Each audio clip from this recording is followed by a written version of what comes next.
Olá, boa noite. Quero saudar vocês, todos que nos assistem aqui, com a graça e a paz de nosso Senhor Jesus Cristo, o Salvador dos eleitos. Estamos aqui mais um sábado, pela graça do Senhor, prontos para levar o seu Evangelho, uma mensagem, uma palavra que possa trazer algum conforto para o nosso coração, nos confrontar também com a nossa realidade de vida e com a nossa necessidade de crescermos à semelhança de Jesus. Então você pode abrir a sua Bíblia aí no Evangelho de Marcos, capítulo 10, e eu vou dar sequência àquilo que nós começamos no sábado passado. E você que está chegando, mais uma vez, seja bem-vindo.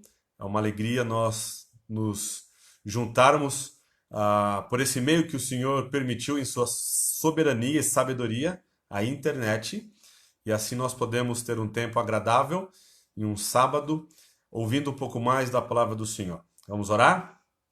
Senhor, nós queremos render graças ao Teu nome, louvar o Senhor por quem o Senhor é, o Deus de amor, o Deus de misericórdia, o Deus de graça, o Deus de paz, o Deus que enviou o seu precioso Filho, o Senhor Jesus Cristo, e que ao enviá-lo, o Senhor deu a maior prova de amor lá na cruz do Calvário, quando crucificou Jesus e o sangue dele foi vertido, e esse sangue nos redimiu, pagou o preço do pecado, cumpriu as exigências de Deus, e nós te louvamos, ó Pai, porque é algo que Jesus Cristo fez uma única vez e de uma vez por todas.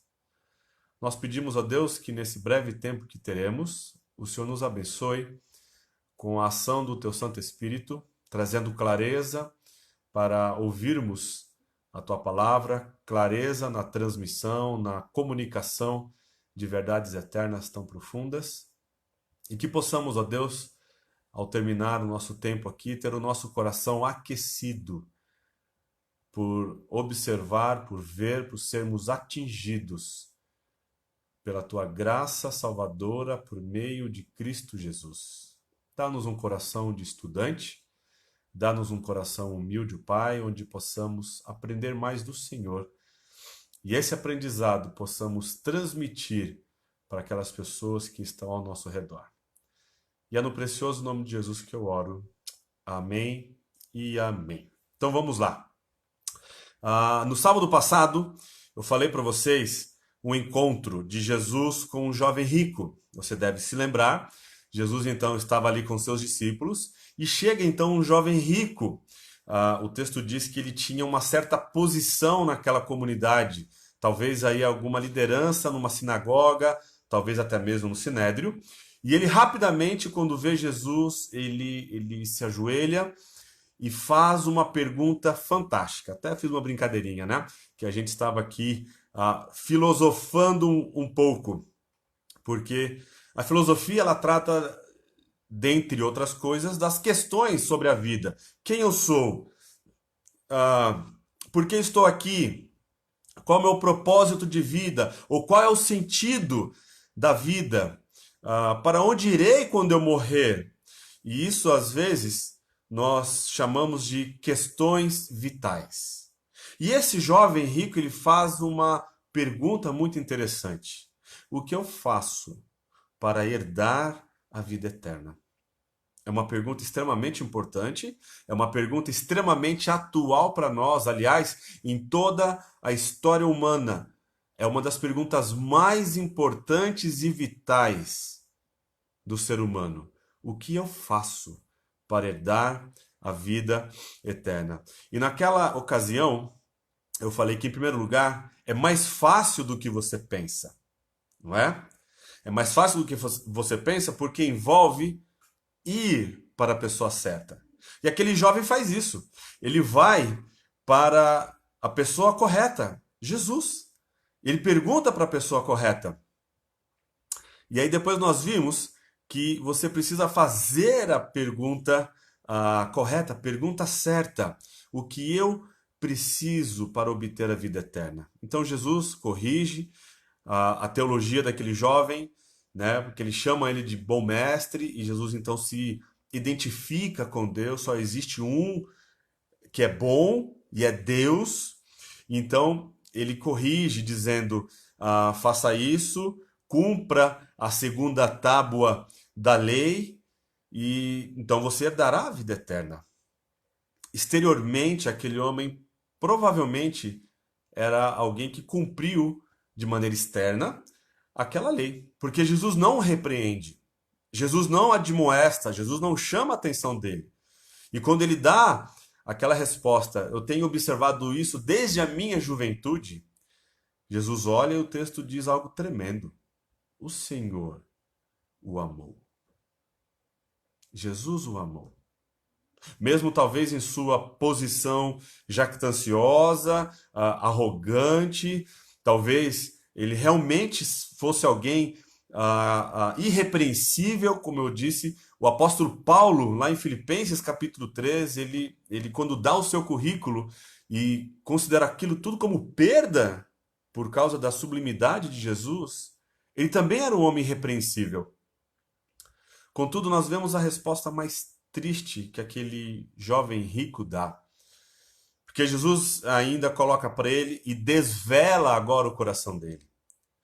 Vai, vende tudo o que você tem, dá aos pobres e vem e segue-me. Então aquele jovem sai cabisbaixo, triste, porque ele era dono de muitas coisas.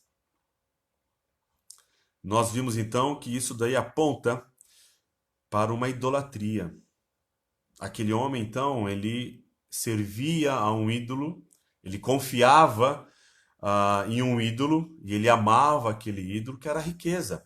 Veja, o chamado ao discipulado é um chamado a uma confiança radical e ao compromisso com Jesus.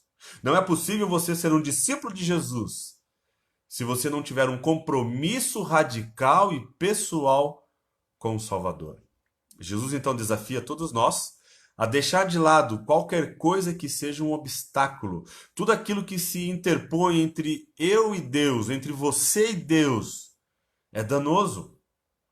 Você não pode amar sua riqueza supremamente e amar a Jesus supremamente. Há uma decisão que você precisa tomar. Então, nós chegamos agora ao segundo ponto, que eu quero colocar da seguinte forma. Lembrando da nossa ideia principal, que é seguir Jesus pode envolver um grande custo pessoal, mas sempre resulta em incomparável ganho eterno. Então, em segundo lugar, na nossa sequência do nosso estudo nessa passagem, é mais difícil do que você pensa. Então, o primeiro foi, é mais fácil do que você pensa. Agora, é mais difícil do que você pensa.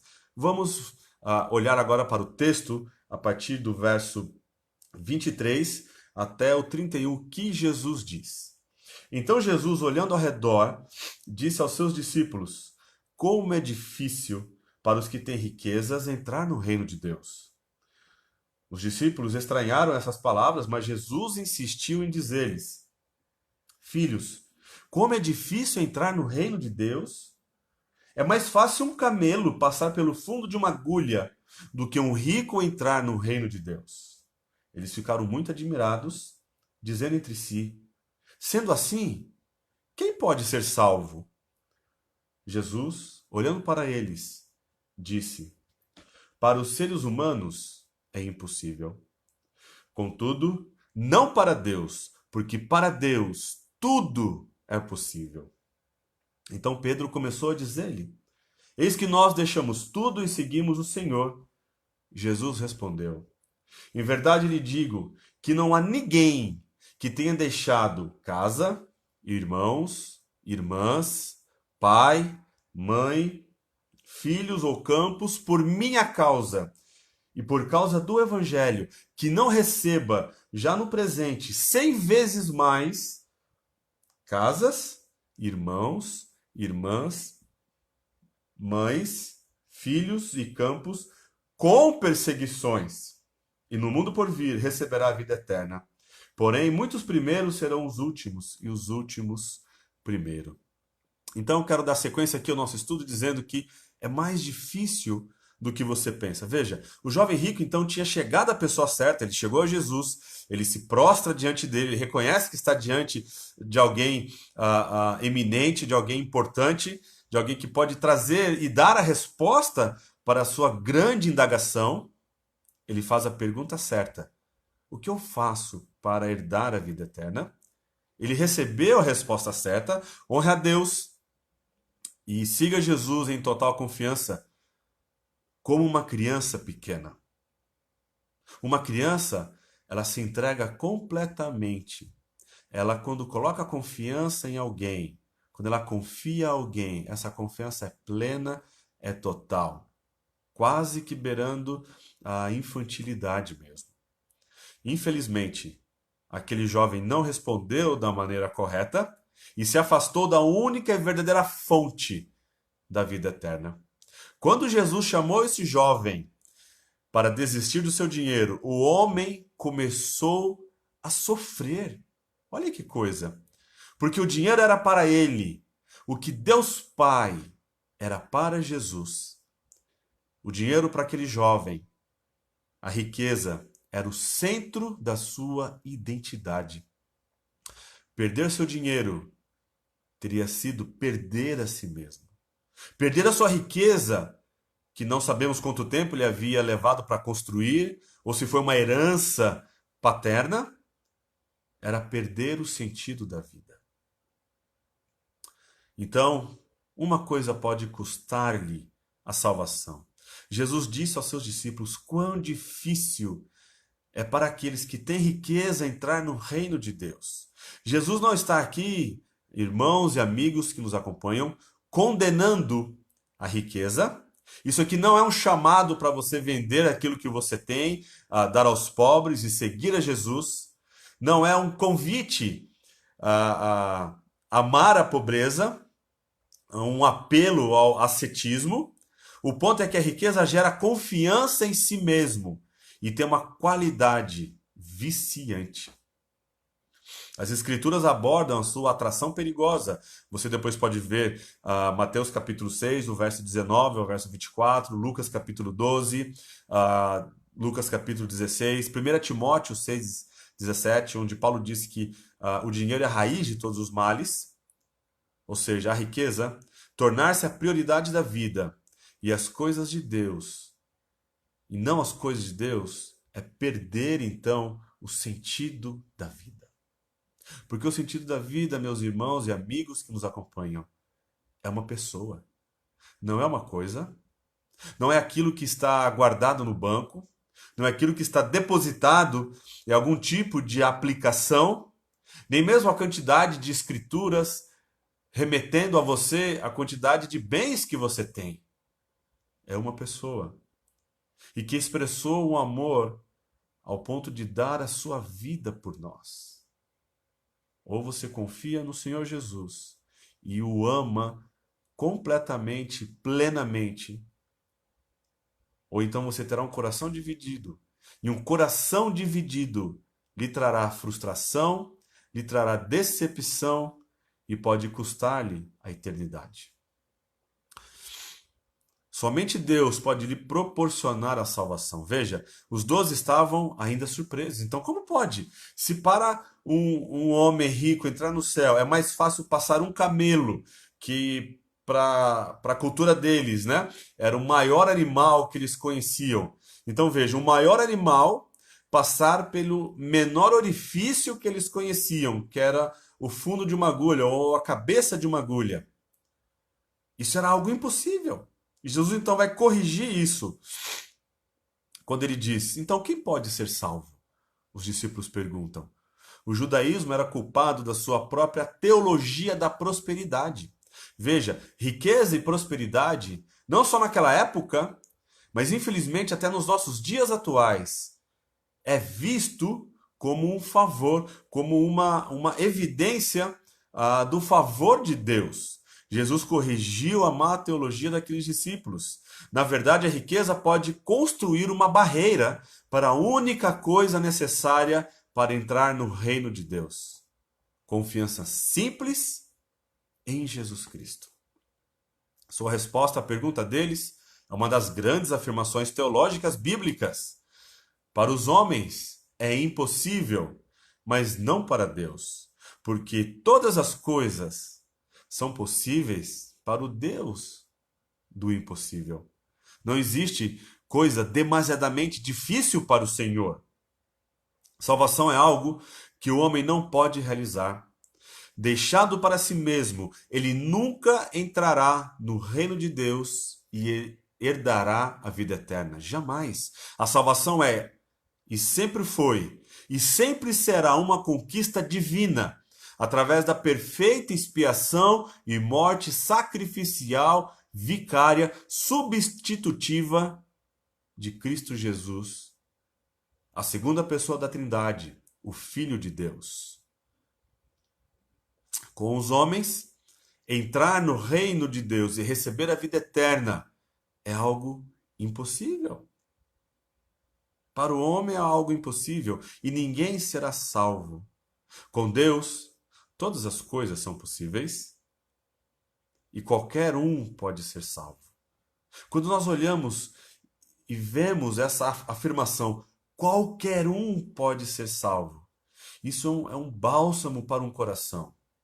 É um bálsamo para um coração de um pai que tem um filho obstinado, de uma mãe que tem um filho ou uma filha obstinados, de uma esposa que tem um marido contumaz, um marido que tem uma esposa contumaz, porque para Deus não existe, irmãos e amigos, um temperamento extremamente difícil, tempestuoso ou violento que ele não possa transformar.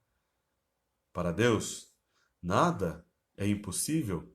A questão é, se Deus escolheu essa pessoa, se Deus incluiu em seu plano eterno e soberano, por meio da sua livre vontade, essa pessoa, nós não sabemos. Portanto, o nosso papel é proclamar o Evangelho.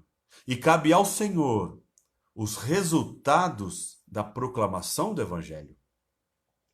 Portanto, para Deus, tudo é possível. E em terceiro lugar, é melhor do que você pensa. Veja, poderíamos suspeitar então que os discípulos tivessem muitas perguntas. Eles precisavam pensar sobre as coisas. Pedro expressa um pedido perplexo.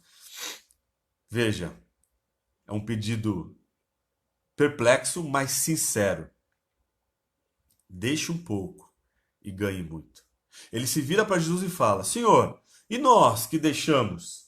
Né? Então Pedro começou a dizer-lhe: eis que nós deixamos tudo e seguimos o Senhor. Se você se lembra de como foi o chamado de Pedro, como foi o chamado de Tiago e João, lá em Marcos capítulo 1, eles ouviram Jesus chamando: segue-me. E diz o texto que imediatamente eles deixaram as suas redes, deixaram o seu barco, deixaram o seu negócio e foram seguir a Jesus. Então Pedro agora está na sua mente tentando articular o que está acontecendo. Deixe um pouco e ganhe muito. Pedro então era o porta-voz dos 12, sempre pronto para falar, para articular, para argumentar com palavras. E ele diz para Jesus: nós deixamos tudo e te seguimos.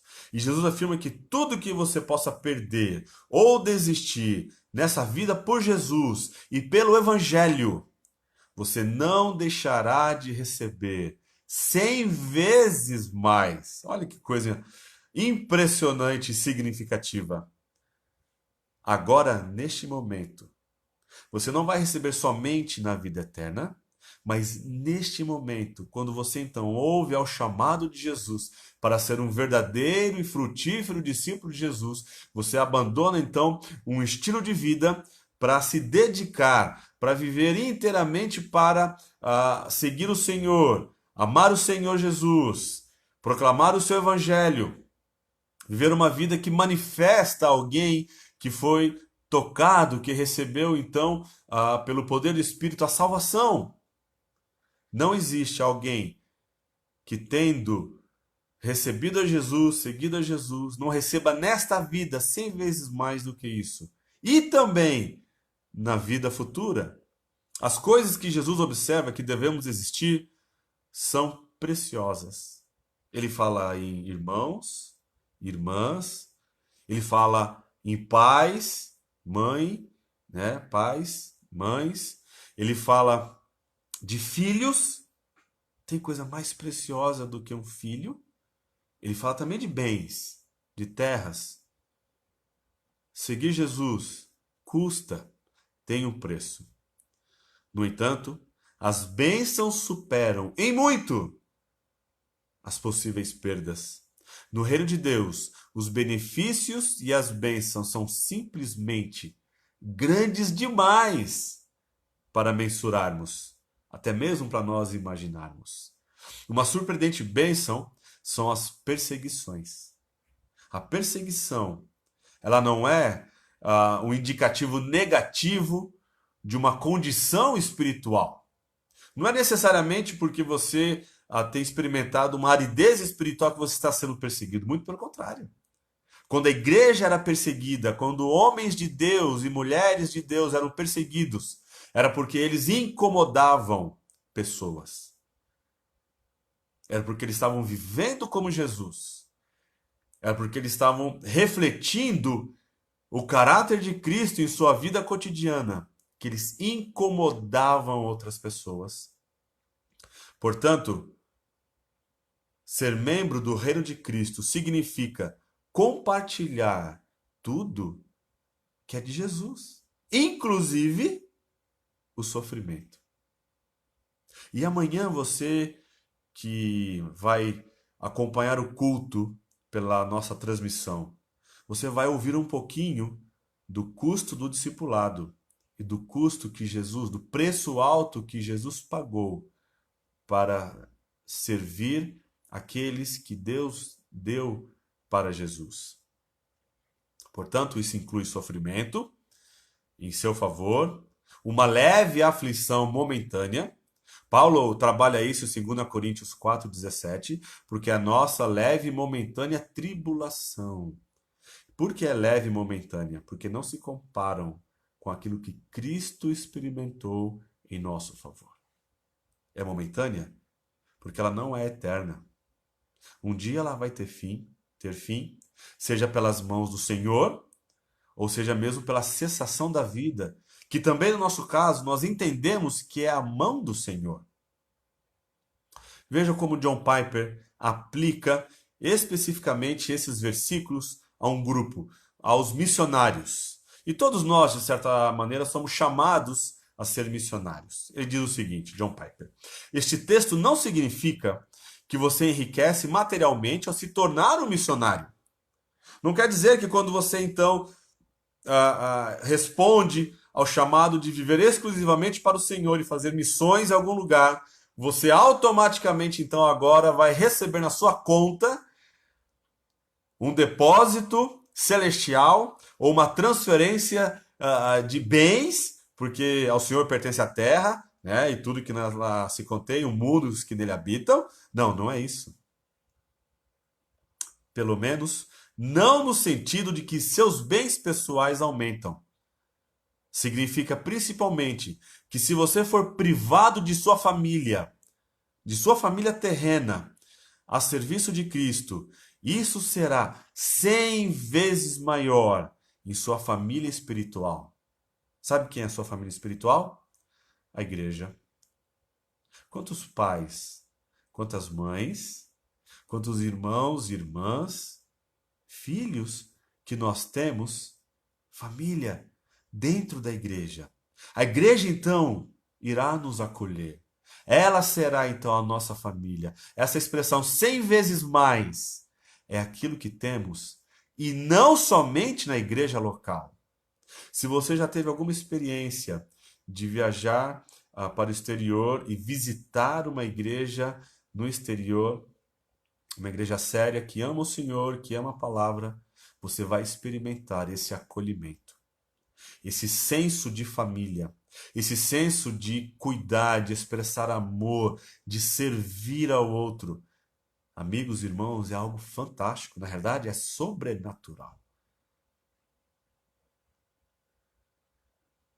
Então, os missionários solitários que trabalham por anos sem serem cercados por centenas de irmãos, irmãs e mães e filhos na fé, obtêm tudo isso na igreja. A promessa não é verdadeira para eles? Certamente é verdadeira para eles e é verdadeira para nós. Meus irmãos, seguir a Jesus há um custo alto. Seguir a Jesus envolve esse grande custo, e é um grande custo pessoal, mas sempre irá resultar em grande ganho eterno. Seguir a Jesus é a experiência mais fantástica aqui na Terra que nós podemos experimentar. Há um custo alto, mas em todos esses momentos nós temos uma verdadeira promessa que nos acompanha. Eu estarei convosco, diz Jesus, até a consumação do século. A presença de Jesus. Isso é algo tremendo, consolador e que religião alguma no mundo promete. O nosso Senhor estará conosco nos dias mais negros, nas tempestades mais intensas, nos momentos de alegria, nas perseguições. Temos essa firme convicção. Portanto, eu quero convidar a você a olhar para a sua vida e você avaliar: eu tenho verdadeiramente, genuinamente seguido a Jesus? Tenho me disposto a pagar esse custo? Ou eu tenho medo? Tenho depositado a minha confiança em coisas terrenas, que nós chamamos de ídolos? Fica a reflexão para você. Eu gostaria de orar e rogar ao Senhor que, pelo poder do Espírito Santo, Ele possa aplicar aos nossos corações esse trecho tão importante da palavra do Senhor. Amém? Vamos orar? Senhor, nós queremos louvar o Teu nome por esse encontro de Jesus com esse jovem, que é tão pedagógico e didático para nós, que nos revela, ó Deus, as motivações do nosso coração, onde realmente está a nossa confiança, aquilo que nós realmente... Eu quero lembrá-los que amanhã nós temos a nossa EBD de Romanos, a nossa série, às 9 horas da manhã. Não perca! Se você quer entender mais de teologia, da doutrina da salvação, da doutrina do pecado, não deixe de assistir às aulas com o pastor Edson nessa grande carta, nessa epístola aos Romanos, ok? E teremos também no segundo tempo o profeta Miqueias. Seremos desafiados aí pelo irmão Caio, debutando na EBD. Esteja em oração por ele, por esse tempo, que sejamos edificados e desafiados por esse precioso irmão, quando ele for nos ensinar um panorama desse profeta Miqueias. Teremos também às 11h30 EBD Kids. Acompanhe os nossos links. Às 18h30, o nosso então culto vespertino presencial será também transmitido via os canais da nossa plataforma digital. E às 20 horas, o Terra Prometida. Que Deus abençoe cada um de vocês, tenham um ótimo descanso e que amanhã, se Cristo não voltar, que sejamos mais uma vez desafiados pela palavra dele. Deus abençoe vocês. Grande abraço.